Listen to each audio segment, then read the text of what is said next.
vérité au cœur de l'information.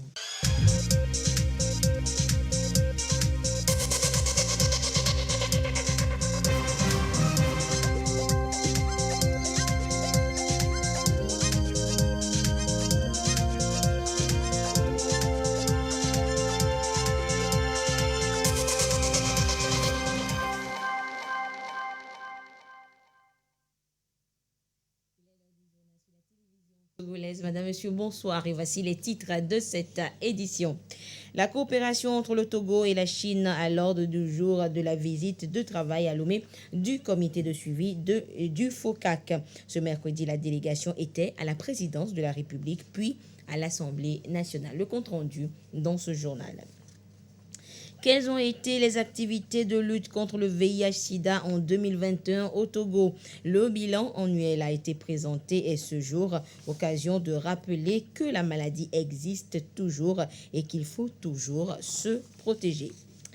Et puis, quels ont été les meilleurs reboiseurs dans la région des plateaux?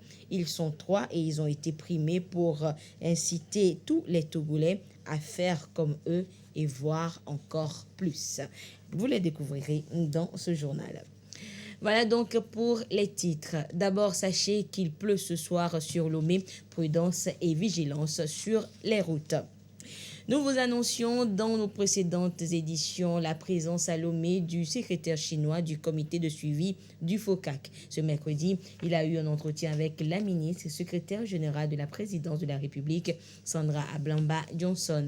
Ensemble, ils ont abordé des sujets d'intérêt commun, dont l'insécurité dans la sous-région. Le compte rendu avec Ramdan Bassina. Au cours des échanges, les deux personnalités ont abordé les sujets d'intérêt commun, les défis actuels, surtout l'insécurité dans la sous-région, ainsi que les initiatives lancées par la Chine dans le cadre du FOCAC en faveur des pays africains. Madame le ministre secrétaire général de la présidence de la République, Sandra Ablamba Johnson, a salué à cet effet la qualité de la coopération entre le Togo et la Chine, qui se renforce aussi bien sur le plan économique que social. Au-delà des orientations définies d'un commun accord pour la mise en œuvre des engagements du forum, les deux délégations ont fait le point des projets en cours de préparation dans les secteurs de l'eau, de l'agriculture et surtout le soutien à l'investissement. Pour le secrétaire général du comité de suivi chinois du FOCAC, la Chine s'est engagée à appuyer le Togo dans ses efforts de lutte contre le terrorisme. Les deux pays se sont engagés à renforcer la concertation, la coordination et le soutien réciproque au plan international pour préserver les intérêts communs des deux pays. Les deux délégations ont également évoqué la célébration commune du 50e anniversaire des relations entre la Chine et le Togo. En rappel, la 8e conférence interministérielle du Forum sur la coopération sino-africaine, qui a eu lieu du 29 au 30 novembre 2021 à Dakar au Sénégal, a permis de faire le bilan de la mise en œuvre des engagements du sommet de Beijing de 2018 et de définir les nouvelles orientations pour les 3 prochaines années. À cette occasion, la Chine a annoncé 9 programmes en faveur de l'Afrique, notamment dans le domaine de la santé, l'agriculture, le commerce, l'investissement, l'innovation numérique, le développement vert, le renforcement des capacités, les échanges humains et culturelle et la paix et la sécurité. En outre, dans le cadre de la coopération entre la Chine et le Togo, la deuxième session de la commission mixte de coopération sino-togolaise s'est tenue en août 2021 par visioconférence et a permis aux deux parties de passer en revue les progrès obtenus depuis la tenue de la première session de la commission mixte en 2008. De nouveaux engagements ont été pris dans 5 domaines, à savoir la lutte contre la pandémie de la COVID-19, l'aide au développement, l'eau, l'assainissement, la santé, l'éducation et l'agriculture, les financements et infrastructures, l'investissement et le commerce. Il faut noter que les relations sino-togolaises remontent à septembre 1972. Plusieurs réalisations sont le fruit de ce partenariat. Il s'agit notamment de la sucrerie Sinto Danier, du nouveau palais de la présidence de la République, du stade de Kégué de Lomé, du palais des congrès de Kara, du contournement routier de Lomé, du nouveau siège du Parlement, du nouveau centre administratif des services, rénovation des installations de radiodiffusion et de télévision. À cela s'ajoute le don du vaccin Sinovac pour la lutte contre la pandémie de la COVID-19 et des assistances techniques. Cette visite de travail au Togo de la délégation chinoise s'est donc poursuivie justement à l'Assemblée nationale togolaise. Avec les représentants du Parlement, les hôtes chinois ont évoqué la coopération parlementaire entre les deux pays. Le compte rendu avec Christine Petit-Kialoudé. De la diplomatie parlementaire pour des sujets d'intérêt commun. Le Togo et la Chine s'y engagent.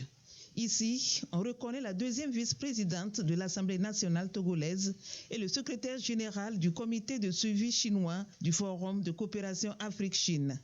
Les deux personnalités ont échangé sur le renforcement de l'axe Lomé-Pékin au bénéfice des deux peuples. J'ai eu un échange amical avec son Excellence Madame la Vice-présidente sur les échanges amicaux parlementaires entre nos deux pays.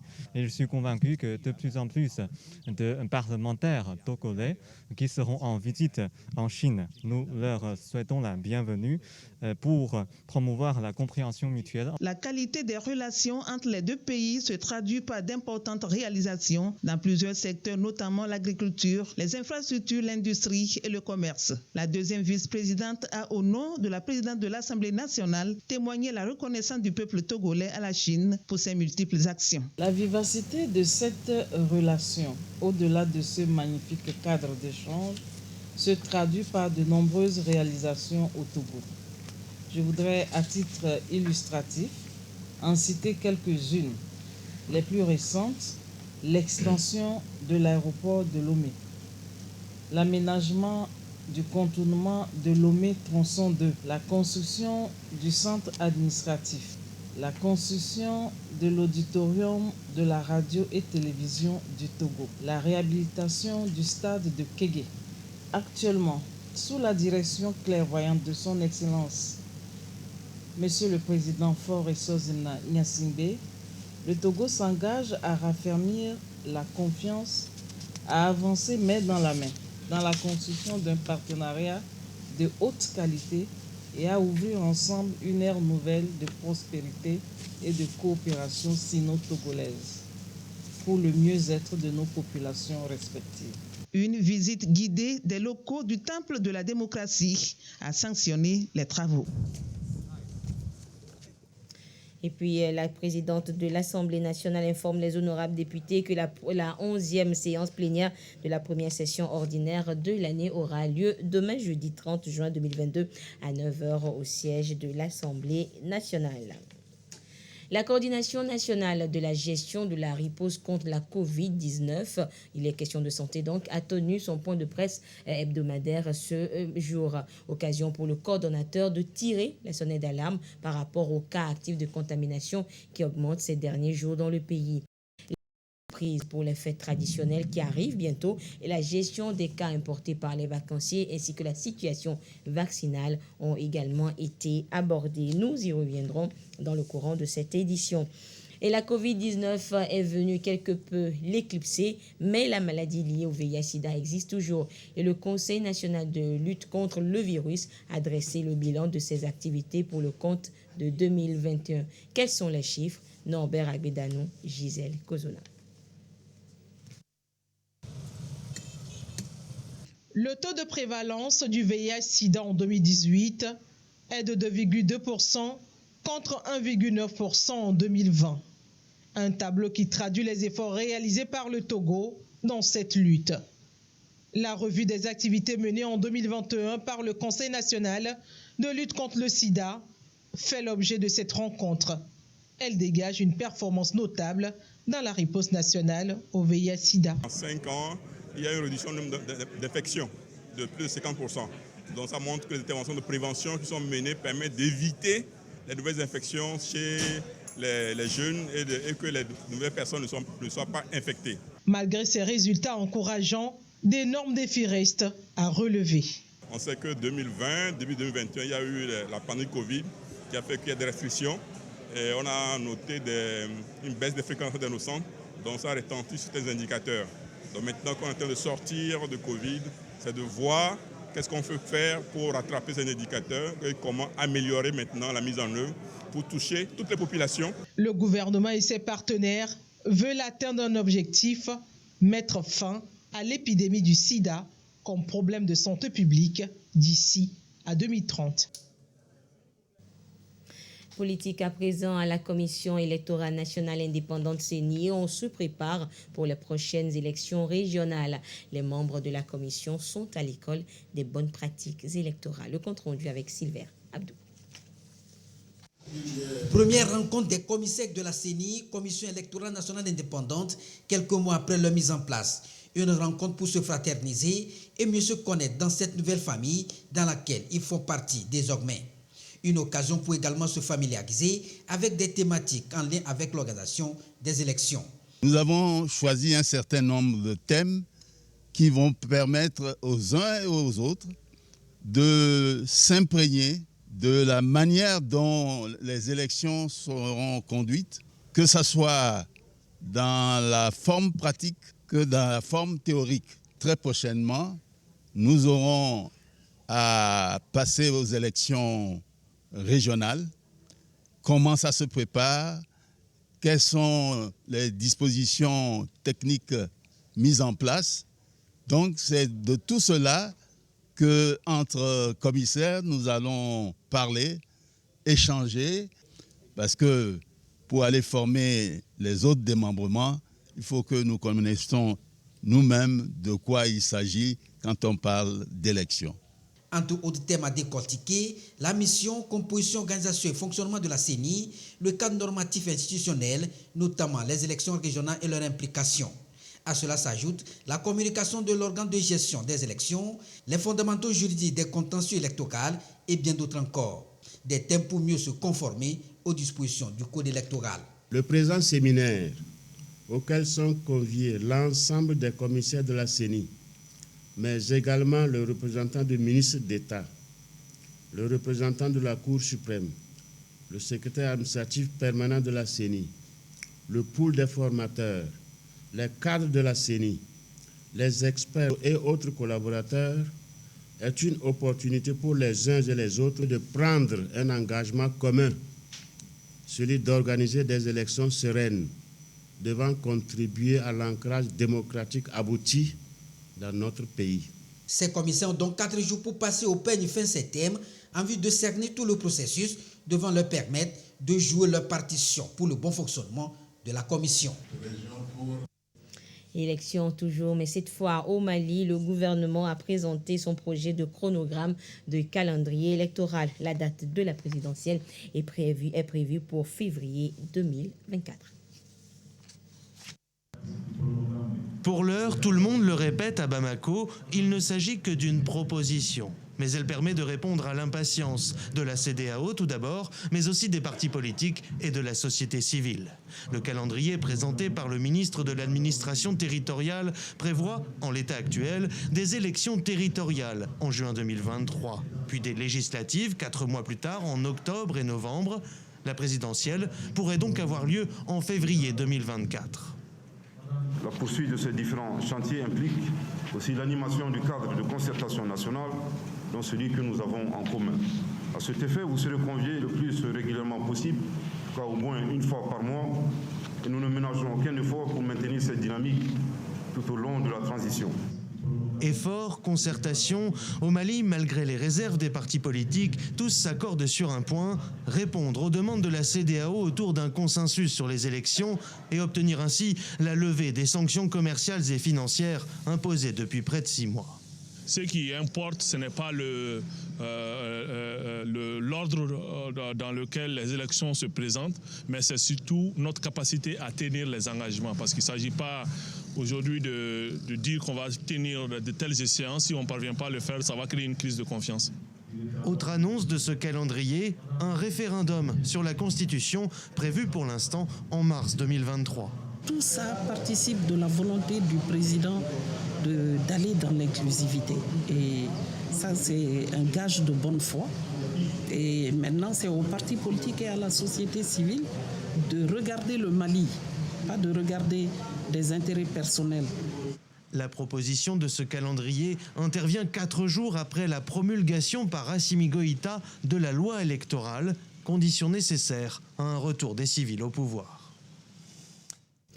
Au Maroc, des migrants ont crié leur ras-le-bol devant les bureaux du Haut-Commissariat de l'ONU aux réfugiés. Ils dénoncent les traitements inhumains dont ils sont victimes. Ceci après le drame de vendredi dernier, lorsque des milliers d'entre eux ont tenté de pénétrer dans l'enclave espagnole de Melilla. Bilan, au moins 23 morts. Des migrants ont manifesté mardi devant le bureau du Haut-Commissariat de l'ONU pour les réfugiés à Rabat au Maroc contre le traitement inhumain dont ils sont victimes de la part des forces de l'ordre marocaines. Au moins 23 personnes ont trouvé la mort vendredi lorsque quelques 2000 migrants ont tenté de pénétrer dans l'enclave espagnole de Melilla à partir de la ville marocaine de Nador.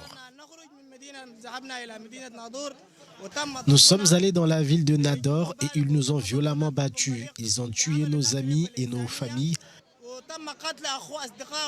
Le gouvernement marocain a dit qu'il y avait 23 morts, mais nous savons qu'il y en a plus de 70. C'est inhumain.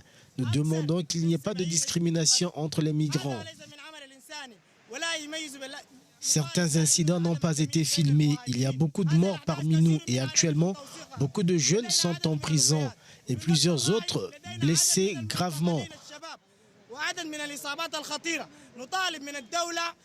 Nous demandons aux associations de droits de l'homme d'intervenir pour soigner les blessés et en même temps, nous leur demandons de nous évacuer immédiatement vers des pays sûrs car nous ne nous sentons pas en sécurité ici. Face à la gravité des faits, le parquet espagnol a annoncé mardi l'ouverture d'une enquête, répondant ainsi à la demande formulée par l'ONU. Et en République démocratique du Congo, c'est un autre fléau que subissent les populations. Les conflits entre armées gouvernementales et milices séparent la plupart du temps les enfants de leurs parents. Les affrontements entre les rebelles du M23 et les forces armées de la RDC ont provoqué des déplacements massifs de la population du territoire du Rutshuru dans la province du Nord Kivu à l'est de la RDC. Maniragouane Zabagazani vit depuis dans cette école du Nyiragongo près de Goma. Pendant leur fuite, 2 de ses enfants se sont perdus. Enoch, 10 ans, et Dorika, 8 ans, ne partagent plus le quotidien de la famille depuis près d'1 mois. Des balles fusées et on a fui. En route, 2 de mes enfants se sont égarés, je ne les ai plus jamais vus et je ne sais même pas où ils sont. J'ai perdu Dorika et Enoch et quand je pense à eux, j'ai mal au cœur et je prie pour que Dieu les protège où qu'ils soient. Je ne sais même pas s'ils sont encore en vie. Mon enfant passait la nuit chez les voisins quand tout à coup, à 3 heures du matin, il y a eu des crépitements de balles. On a pris la fuite avec ceux qui étaient avec moi. Je n'ai pas eu de nouvelles de lui depuis. Tout ce que je veux, c'est revoir mon enfant. Selon le CICR, plusieurs enfants ont été séparés de leur famille. Raphaël Tenot, responsable de la sous-délégation de Goma, parle des chiffres alarmants. Plus de 800 enfants qui sont pour l'instant non accompagnés, c'est-à-dire qu'ils ont perdu la trace de leurs parents, de leur famille. Il s'agit d'enfants qui se sont retrouvés dans les déplacements avec des gens que parfois ils ne connaissaient pas et qui maintenant recherchent la trace de leurs parents. Selon l'UNICEF, plus de 158 000 personnes, dont près de la moitié est composée d'enfants, ont été déplacées dans les territoires de Rutshuru après l'intensification des affrontements armés fin mars. Et toujours en RDC, en bref, à peine acquitté, Vital Kamerhe, l'ancien directeur de cabinet du président Félix Tshisekedi, a rencontré le chef de l'État hier mardi. Leurs échanges ont duré 2 heures et selon les informations reçues, il aurait été question de partenariat entre les 2 personnalités. Retour au Togo, les producteurs de coton du pays étaient en assemblée générale ordinaire ce mercredi. Venus des 5 régions économiques du pays, les différents délégués ont dressé le bilan de leurs activités durant l'année 2021 écoulée. Le compte rendu avec Alexandra Adekambi, Isaka Aruna, avec la voix de Ramdan Bassina. Une rencontre pour faire l'autopsie des campagnes précédentes de production au Togo. Des producteurs définissent ici de nouvelles orientations pour la filière coton. L'exercice 2021 est analysé par les différents regroupements de producteurs de coton. De cette analyse, il ressort que la campagne a été impactée essentiellement par les aléas climatiques. La savane a commencé les semis en début du mois de juin, mais il n'y avait pas la pluie. Donc c'est dans la deuxième décade, à partir du 12 au 20 juin, que les gens ont commencé à semer à cause de ce changement climatique. Il y a des poches de sécheresse partout. Deuxième facteur aussi, il y a des fois l'inondation. Par exemple, cette année, il pleut ailleurs, plus beaucoup, et qu'on sème, ça ne pousse pas.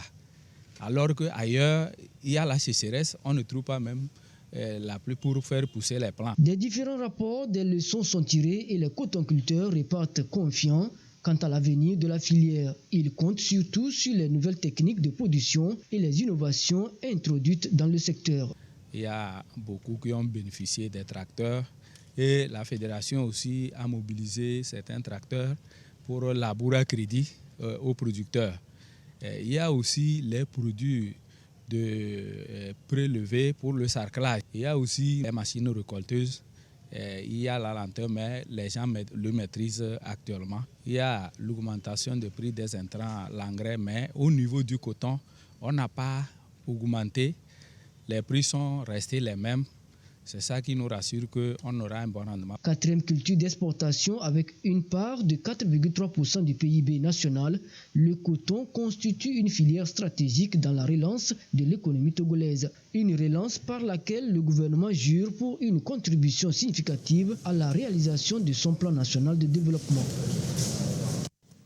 Et on en vient au point de presse hebdomadaire de la coordination nationale de la gestion de la riposte contre la COVID-19 ce mercredi.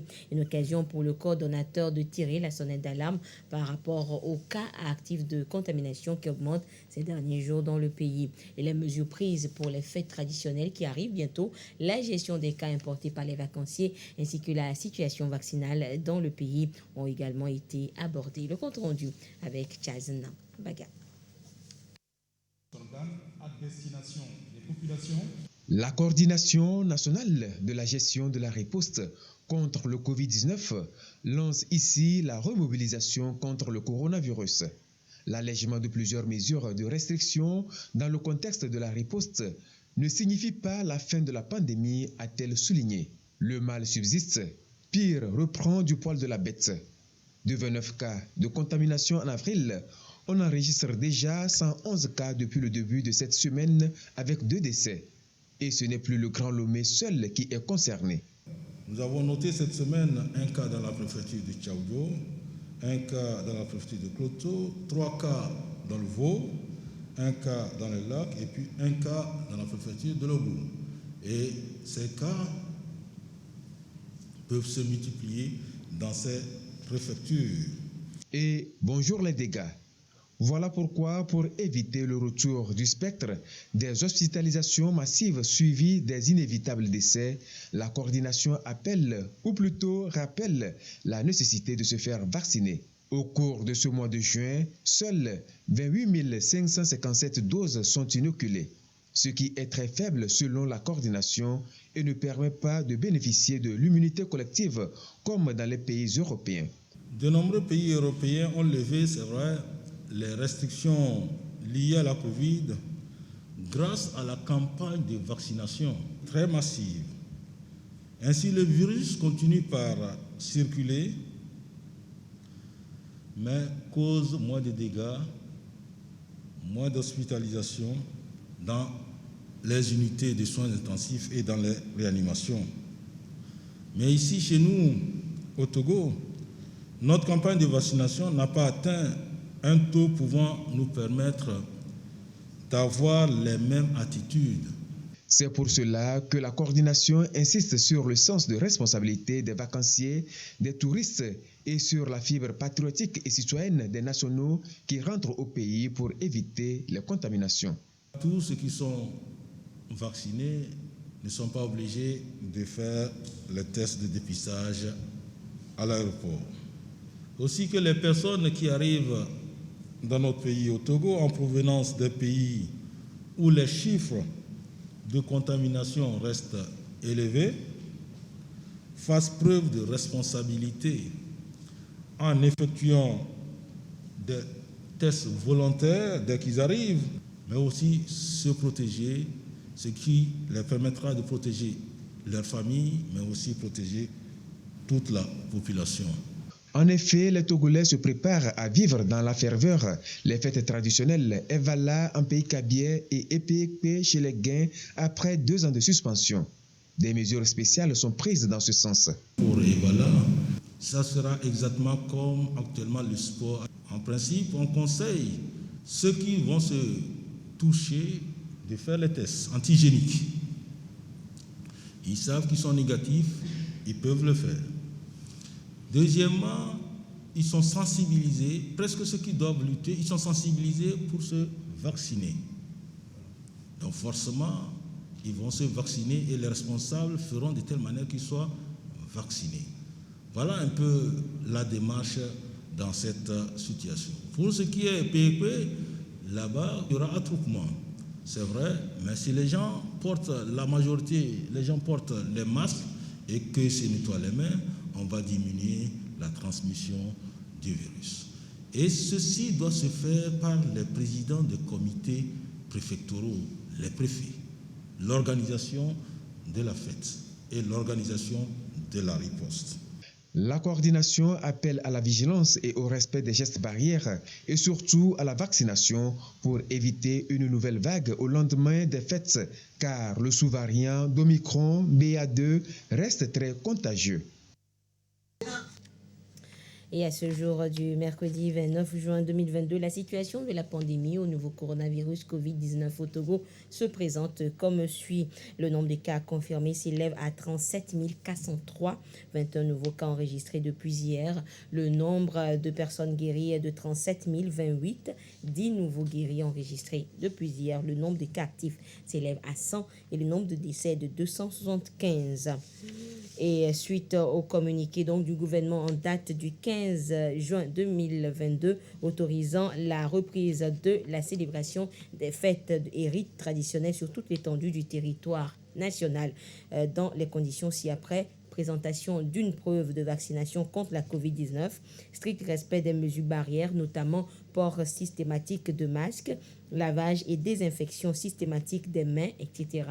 Le ministre de la Santé, de l'Hygiène publique et de l'accès universel aux soins informe la population que il sera mis en place de façon systématique un dispositif de contrôle de la preuve vaccinale avec l'appui des équipes de la force du groupe mixte de surveillance anti-Covid GMS Covid-19 sur les sites abritant les éventuelles célébrations.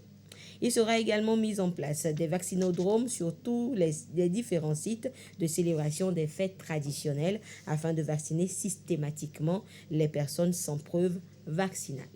Le ministre recommande par ailleurs la tenue systématique de réunions d'organisation technique des activités de vaccination contre la COVID-19 avec les responsables des formations sanitaires des localités concernées par les célébrations, la sensibilisation de la population par les agents dédiés lors de petits regroupements en amont de l'apothéose des fêtes. Le ministre de la Santé compte sur le civisme et le sens de responsabilité de tous pour le strict respect de ces différentes mesures visant à endiguer la pandémie dans notre pays. Les deux communiqués donc ont été signés par le ministre en charge de la Santé, professeur Moustapha Nijiawa. Et un autre communiqué, un communiqué conjoint à présent, il a été donné de constater que certaines stations-service se livrent à la vente en bidons et autres récipients de produits pétroliers, notamment le super sans plomb et le gasoil. Compte tenu du caractère inflammable des dits produits et en vue de garantir la sécurité des personnes et des biens, la vente en bidons et autres récipients du super sans plomb et du gasoil est interdite sur toute l'étendue du territoire national. Une dérogation spéciale est néanmoins accordée aux propriétaires de groupes électrogènes sur présentation d'une preuve de détention. Le gouvernement invite les marketeurs et les agents des stations-service au respect strict des présentes mesures. Tous les contrevenants seront sanctionnés et les produits ainsi que leurs moyens de transport saisis conformément au texte en vigueur. Et c'est un communiqué conjoint donc signé par le ministre en charge du commerce, Kodjo Adéji, et le ministre de la Sécurité, le général de brigade, Yark Damham. Et nous terminons avec cette bonne nouvelle pour les bons élèves en matière de reboisement. Pour inciter donc les Togolais à reboiser plus, un prix d'excellence a été élaboré. Il s'agit de celui du meilleur reboiseur. Et dans la région des Plateaux, 3 bons élèves ont été primés. Sylvain Abdou pour le compte rendu. 1 million de francs CFA et bien d'autres lots constitue le premier prix attribué dans les Plateaux au meilleur reboiseur de l'année 2020.